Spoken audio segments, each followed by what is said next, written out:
오늘 주신 말씀은 요한복음 14장 8절부터 15절까지 되겠습니다. 먼저 8절을 제가 읽겠습니다. 빌립이 가로되 주여 아버지를 우리에게 보여주옵소서. 그리하면 족하겠나이다. 예수께서 가라사대 빌립아 내가 이렇게 오래 너희와 함께 있으되 내가 나를 알지 못하느냐. 나를 본 자는 아버지를 보았거늘 어찌하여 아버지를 보리라 하느냐. 나는 아버지 안에 있고 아버지는 내 안에 계신 것을 내가 믿지 아니하느냐. 내가 너에게 이르는 말이 스스로 하는 것이 아니라 아버지께서 내 안에 계셔 그의 일을 하시는 것이라. 내가 아버지 안에 있고 아버지께서 내 안에 계심을 믿으라. 그렇지 못하겠거든 행하는 그 일을 인하여 나를 들으라. 내가 진실로 진실로 너에게 이르노니 나를 믿는 자는 나의 하는 일을 저도 할 것이요 또한 이보다 큰 것도 하리니 이는 내가 아버지께로 감이니라. 너희가 내 이름으로 무엇을 구하든지 내가 시행하리니 이는 아버지로 하여금 아들을 인하여 영광을 얻으시게 하려 함이라. 내 이름으로 무엇이든지 내게 구하면 내가 시행하리라. 너희가 나를 사랑하면 나의 계명을 지키리라. 아멘. 오늘의 말씀은 예수님 안에 계시는 하나님 제목이 되겠습니다. 예수님과 12제자는 3년 동안 동고동락하면서 일상적인 대화는 소통할 수 있었지만은 영적인 대화는 잘 소통하지 못했습니다. 그것은 제자들이 영적인 눈을 뜨지 못했기 때문이기도 합니다. 성경에 기록된 영적 진리들에 대해서 정확히 이해할 수 있으면 놀라운 능력을 우리는 경험할 수가 있습니다. 예수님이 십자가의 죽음에 대해서 말씀하셨을 때 베드로는 주여 어디로 가시나이까? 지금 왜 우리는 주님을 따라갈 수 없습니까? 이렇게 항변했습니다. 또한 현실주의자 도마는 주님이 어디로 가신지 알지 못하는데 그 길을 어떻게 알겠삼나이까? 라고 말했습니다. 이제는 세 번째로 빌립이 나타나서 예수님께 또 다른 사항을 요구합니다. 이로써 모든 제자가 예수님이 가시는 그 길에 대해 전혀 깨닫지를 못하고 있음을 알 수 있습니다. 오늘의 본문 8절을 한번 보시기 바랍니다. 8절 시작. 빌립이 가로되 주여 아버지를 우리에게 보여주옵소서. 그리하면 족하겠나이다. 이 빌립도 베드로와 도마처럼 어리석은 질문을 하고 있습니다. 우리도 하나님을 볼 수 없고 그분이 행하시는 일이 이해되지 않고 고통을 느끼게 되면 예수님의 제자들처럼 어리석은 생각을 하게 될 것입니다. 사람들은 자신의 눈에 신이 보여지기를 원합니다. 그래서 자꾸 어떤 형상을 만들어 놓고 섬깁니다. 그래서 우상이 자꾸 늘어납니다. 하나님을 알면 알수록 깊이 깨달을수록 그분이 우리 눈에 보여지면 안 되겠구나라는 생각을 갖게 됩니다. 하나님은 우리 눈에 보이지 않습니다. 우리의 손에 잡혀지지도 않습니다. 그분의 말씀이 좀처럼 귀에 들려오지도 않습니다. 그러나 하나님은 우리의 마음속으로 느낄 수 있는 분입니다. 특별한 경우에는 하나님과 대화도 나눌 수 있습니다. 하나님은 나를 지명하여 불러 세우실 때 명령도 하시고 당부의 말씀도 하시고 권면의 말씀도 하십니다. 눈에 보여야 만질 수 있어야 아주 시원해하는 인간들입니다. 만족해하는 인간들입니다.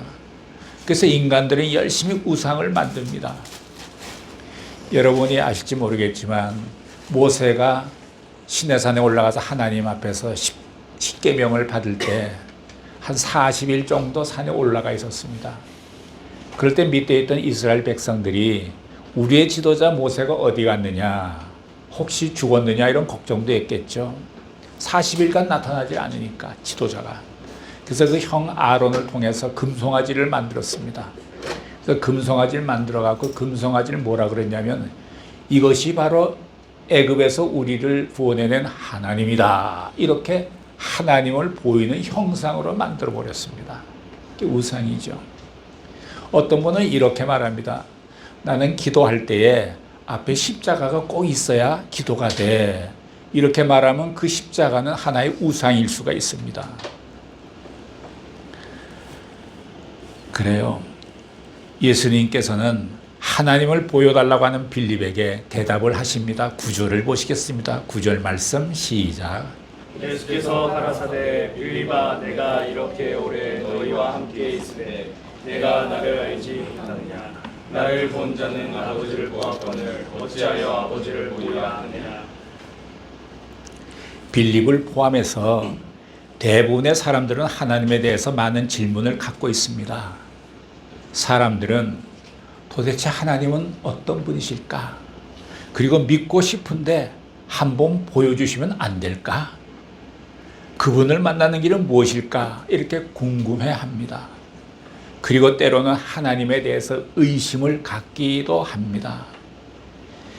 신에 대한 질문은 곧 인간에 대한 질문이기도 합니다. 신은 어떤 존재인가 하는 것은 궁극적으로 인간은 어떤 존재인가에 대한 것입니다. 이 둘은 불가분의 관계를 갖고 있습니다.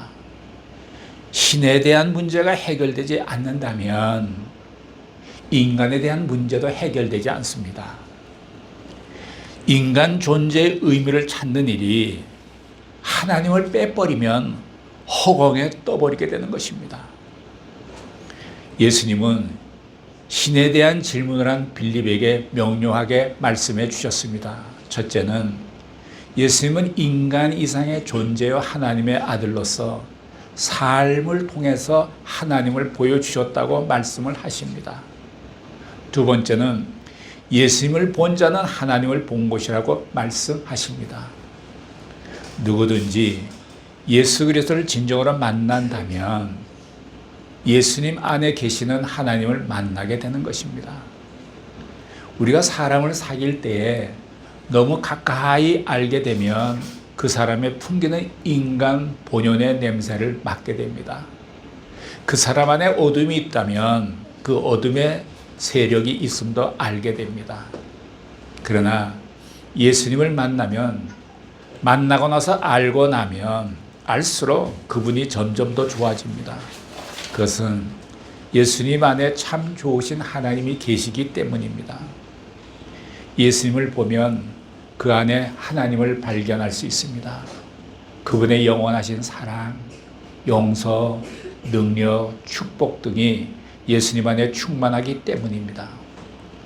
예수님이 하나님의 아들이라는 말씀은 우리도 그분을 믿으면 하나님의 자녀가 된다는 뜻입니다. 요한복음 1장 12절에 보면 영접하는 자, 곧 그 이름을 믿는 자들에게는 하나님의 자녀가 되는 권세를 주셨으니 라고 말씀하셨기 때문입니다. 그러면 과연 인간은 하나님을 볼 수 있고 만날 수 있는가 하는 문제가 대두가 됩니다. 이런 한마디로 불가능합니다. 인간은 역사 안에 있고 하나님은 역사 밖에 계시기 때문에 또 인간은 육체이고 하나님은 영이시기 때문입니다. 사람은 육신을 입고 이 세상에 오신 성자 하나님을 볼 수 있고 만날 수 있지만 애당초 육이 영을 보고 만난다는 것은 허락되지 않는 일입니다. 시간과 공간 안에 제한을 받는 인간이 그런 존재가 시간과 공간을 초월하신 존재를 이해한다는 것 어불성설입니다. 인간이 하나님을 아는 방법은 인간이 하나님이 되는 것입니다. 그러나 절대 인간은 하나님이 될 수가 없습니다. 다만 하나님께서 인간이 되시면 사람들은 그분을 보고 느끼며 만질 수 있습니다. 그 신뢰로 구약에서 하나님이 모세에게 말씀하신 것을 보면 알 수 있습니다. 하나님의 음성을 듣고 모세는 이스라엘 백성을 애굽 땅에서 인도해서 홍해바다를 건넌 후 광야를 거쳐서 가나안 땅으로 향했습니다. 그러나 모세는 하나님을 본 적도 없고 그분의 음성을 통해 메시지를 받았을 뿐입니다. 이 부분을 모세는 굉장히 안타까워했습니다. 그는 40년 동안 광야에서 방랑하다가 어느 날 시내산에서 한 떨기나무에 불이 붙은 것을 목격하게 되었습니다. 그 불이 너무 신기스러워 접근을 하다가 불이 꺼지질 않는 거예요. 그때 하나님의 음성이 들려왔습니다. 이것은 거룩한 곳이니 내게 가까이 오지 말라. 거룩한 곳이 내 발에서 신을 벗어라. 이렇게 말씀해 주셨습니다. 그럴 때 모세는 당신은 누구십니까? 라고 물었습니다. 그때 하나님께서 대답하시기를 나는 스스로 존재하는 자라고 말씀해 주셨습니다.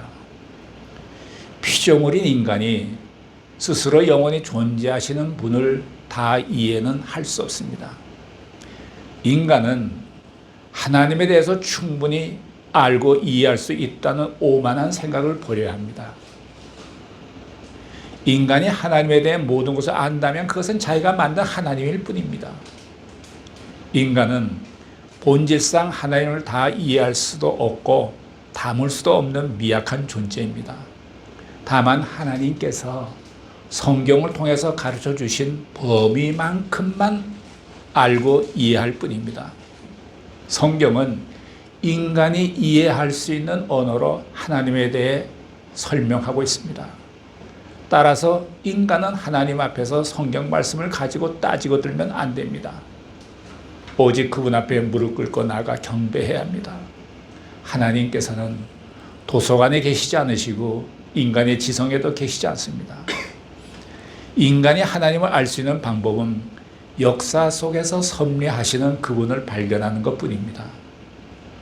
인간은 자신의 생각과 생활, 경험한 만큼 하나님을 알아가는 존재입니다.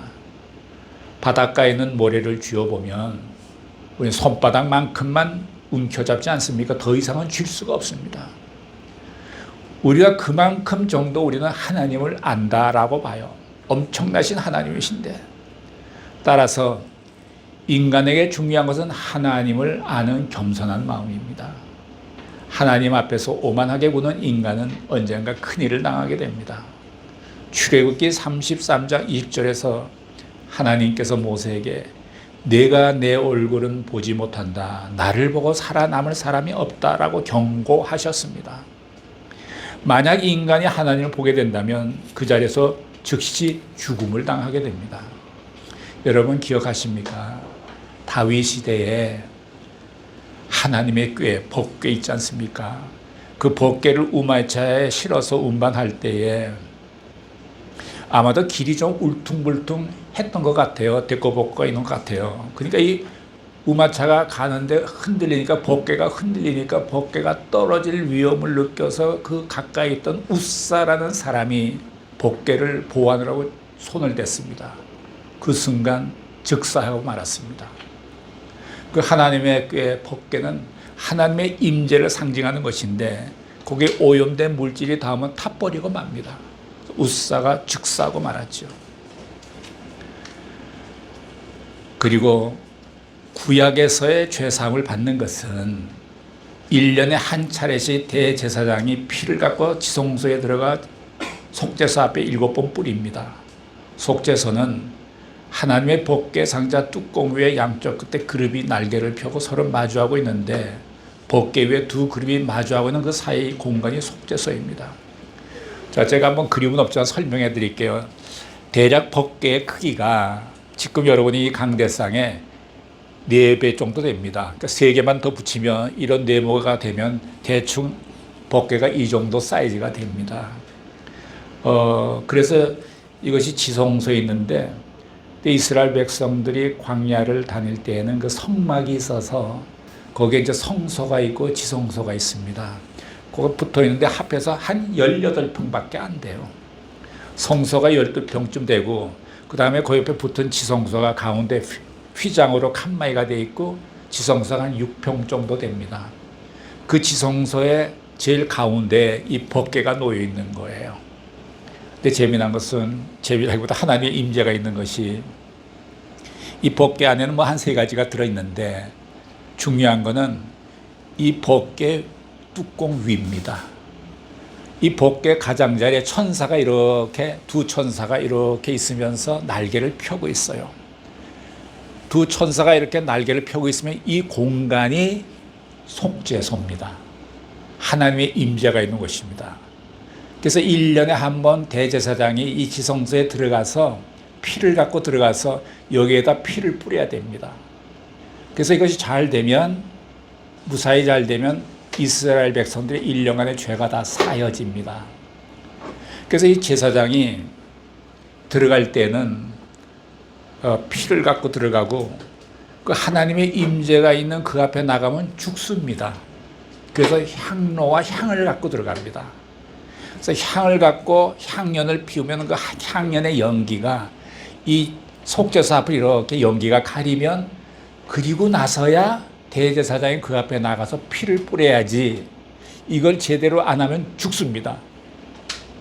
죽습니다. 그래서 이 대제사장이 지성소 안에 들어갈 때는 이 밧줄을 이렇게 몸에 메고 밧줄을 길게 해서 저 바깥으로 이렇게 연결되어 있습니다.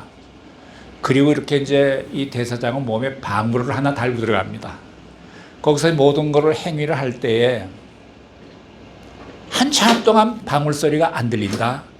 죽은 거예요. 그럼 들어가서 시체를 꺼내야 되는데 들어갈 수가 없잖아요. 그래서 밧줄을 잡아당겨서 시체를 꺼내는 거예요. 예, 구약시대 그랬어요. 예, 그래서 굉장히 대제사장이 지성소에 들어가서 그 행위를 할 때는 이스라엘 백성들이 나올 때까지 굉장히 긴장하고 있습니다. 우리의 죄가 사여지느냐 어쩌냐 하는 문제가 걸린 거거든요. 그래서 굉장히 긴장하고 있죠. 그래서 가끔 제사장이 죽으면 이렇게 밧줄로 꺼냅니다. 참 안타까운 일이죠. 이 죄인인 인간은 결코 하나님을 볼 수가 없어요. 그 대제사장도 앞에 연기로 이렇게 연막을 치고야 앞에 나갔거든요. 그리고 우사가 그 벗개를 만져서니 즉사한 거죠. 오염된 물질이 거르게 닿으면 타버립니다. 그래서 하나님이 우리 눈에 안 보이는 것이 우리가 살아남는 길입니다. 하나님이 보이면 큰일 납니다. 우리가 걸어가신 문 앞에 나타나면, 출애굽기 33장 21절 23절에 보면 여호와께서 모세에게 말씀하셨는데, 여호와께서 가라사대 보라 내 곁에 한 곳이 있으니 너는 그 반석 위에 서서라. 내 영광이 지나갈 때에 내가 너를 반석 틈에 두고 내가 지나가도록 내 손으로 너를 덮었다가, 23절 읽을까요? 시작. 손을 거두리니 내가 내 등을 볼 것이요 얼굴은 보지 못하리라. 그때 모세는 하나님의 등을 봤어요. 대단한 거죠. 네. 그러나 얼굴은 볼 수 없었습니다. 그러나 우리가 하나님의 얼굴을 볼 수 있는 유일한 길은 바로 예수 그리스도를 바라보는 것입니다. 인간은 하나님이 될 수 없지만 하나님은 인간이 될 수 있습니다. 그분은 하나님이시기 때문에 무엇이든지 가능하십니다. 인간은 하나님을 볼 수 없지만 나타나신 예수 그리스도를 통해서 하나님을 볼 수 있습니다. 그래서 예수님은 나를 본 자는 아버지를 보았다라고 말씀하시는 것입니다. 예수님을 믿다라는 말은 곧 하나님을 믿는 것이 됩니다. 예수님을 보다라는 말은 곧 하나님을 보는 것이 됩니다. 예수님 안에 있다라는 말은 곧 하나님 안에 있다라는 것이 됩니다. 왜냐하면 예수님께서 나를 본 자는 아버지를 보았다고 말씀하셨기 때문입니다. 하나님은 예수님을 이 땅에 보내셔서 삶과 모습과 음성, 말씀, 기적, 능력 등을 통해서 하나님을 만날 수 있도록 하셨습니다. 예수님이 하나님의 통로요, 길과 진리와 생명이 되신 것입니다. 다시 한번 9절 말씀을 천천히 읽어보겠습니다. 9절 시작.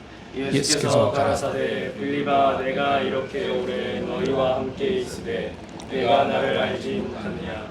나를 본 자는 아버지를 보았거늘 어찌하여 아버지를 보이라 하느냐. 보다라는 말은 세 가지로 구분해서 생각할 수가 있습니다. 그냥 슬쩍 보는 것이 있습니다. 그리고 또 관심을 갖고 뚫어지게 보는 것이 있습니다. 그리고 내면의 세계까지 깊이 통찰력을 갖고 보는 것이 있습니다. 이 구절 말씀에서 본다라는 것은 통찰력을 갖고 내면 깊숙이 들여다보는 것을 말합니다. 예수 그리스도를 십자가 형상이나 얼굴을 슬쩍 보는 것이 아니라 그분의 내면 깊은 곳으로 들어가 보는 것을 말합니다. 지금도 빌립같이 하나님을 보여봐라. 보여주면 내가 믿지 라고 말하는 사람들이 있지 않습니까? 예수님의 내면 깊이 들어가 보는 것이 하나님을 볼 수 있는 통로입니다. 제자들이 갈릴리 바다를 배를 타고 가다가 폭풍이 불어닥치면서 죽게 될 지경이 됐는데 예수님께서 그 폭풍 속에서 뱃속에서 편안하게 주무시고 계셨습니다. 지금 배가 막 뒤집힐 것 같은데 예수님은 주무시고 계셨어요. 그만큼 예수님은 평안이십니다. 평안이세요. 제자들이 급히 예수님을 깨웠습니다. 우리가 죽게 되었나이다. 주여 일어나시옵소서. 이렇게 깨웠어요. 그럴 때 예수님이 일어나셔서 광풍을 꾸짖으셨죠. 그때 바다가 잠잠해졌습니다. 사람이 아니고 자연이 예수님께 순종했습니다. 이 사건만 보더라도 예수님 안에 창조주 하나님이 함께 계심이 증명되지 않습니까? 그분 안에 계신 아버지는 바로 천지 만물을 창조하신 하나님이시니까 천지 만물도 순종하게 되는 것이죠. 다음은 10절에서 12절까지 좀 긴데 한번 읽어보겠습니다. 10절에서 12절 시작. 나는 아버지 안에 있고 아버지는 내 안에 계신 것을 내가 믿지 아니하느냐. 내가 너희에게 이르는 말이 스스로 하는 것이 아니라 아버지께서 내 안에 계셔 그의 일을 하시는 것이라. 내가 아버지 안에 있고 아버지께서 내 안에 계심을 믿으라. 그렇지 못하겠거든 행하는 그 일을 인하여 나를 믿으라. 내가 진실로 진실로 너희에게 이르노니 나를 믿는 자는 나의 한 일을 조성할 것이요 또한 이보다 큰 것도 하리니 이는 내가 아버지께로 가니라. 우리가 성경을 볼 때 우리는 그 반복되는 부분에 유의해야 하고 특히 동사의 변화를 잘 살펴봐야 합니다. 동사의 변화를. 그래야 말씀의 핵심을 파악하는 데 도움이 됩니다. 지금까지의 말씀에서 알다, 보다, 믿다라는 세 가지 동사가 섞여 나옵니다. 알다라는 것은 도서관에서 책을 봐서 아는 것이 아니라 삶의 경험을 통해서 아는 것을 말합니다. 다윗이 고난의 삶을 13년여 지내면서 하나님을 알아가지 않았습니까? 삶을 통해서 아는 거예요. 삶의 경험을 통해서 아는 것이죠. 너희가 진리를 알지니 진리가 너희를 자유케 하리라. 이 말씀은 머리로 진리를 안다는 것이 아니라 체험을 통해서 진리를 깨닫는 것을 의미합니다.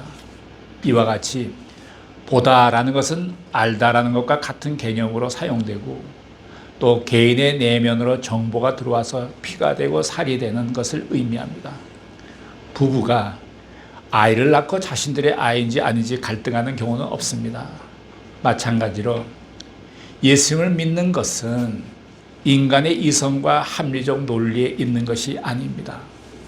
예수 그리스도는 우리가 보고 알고 믿는 전 인격체입니다. 예수님을 믿는다는 것은 지적, 이성적, 경험적으로 그분께 의지한다는 것을 뜻합니다. 예수님의 모습에 하나님의 모습이 있다고 말씀하셨습니다.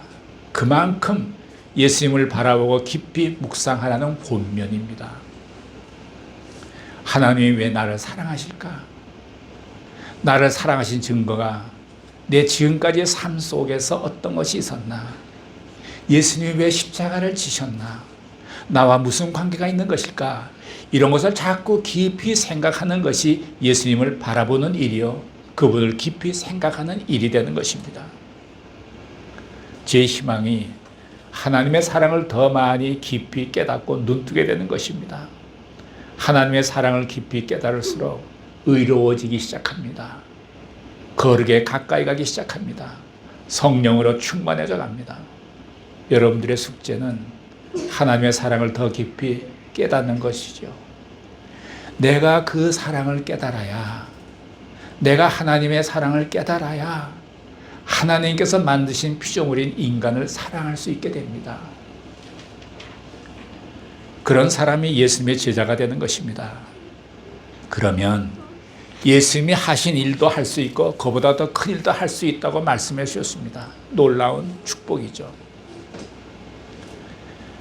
이어서 축복의 말씀을 해주십니다. 13절 14절을 읽겠습니다. 시작. 너희가 내 이름으로 무엇을 구하든지 내가 시행하리니 이는 아버지로 하여금 아들을 인하여 영광을 얻으시게 하려 함이라. 내 이름으로 무엇이든지 내게 구하면 내가 시행하리라. 기도는 하나님께 드리는 것이고 기도 제목은 성령께서 우리에게 가르쳐 주시고 그 기도가 유효하기 위해서는 예수님의 이름으로 기도해야 되는 것입니다. 응답받기 위해서는 꼭 예수님의 이름으로 기도해야 합니다. 기도의 최대 조건은 예수 그리스도의 이름으로서 물질적, 정신적, 영적인 모든 것을 포함합니다.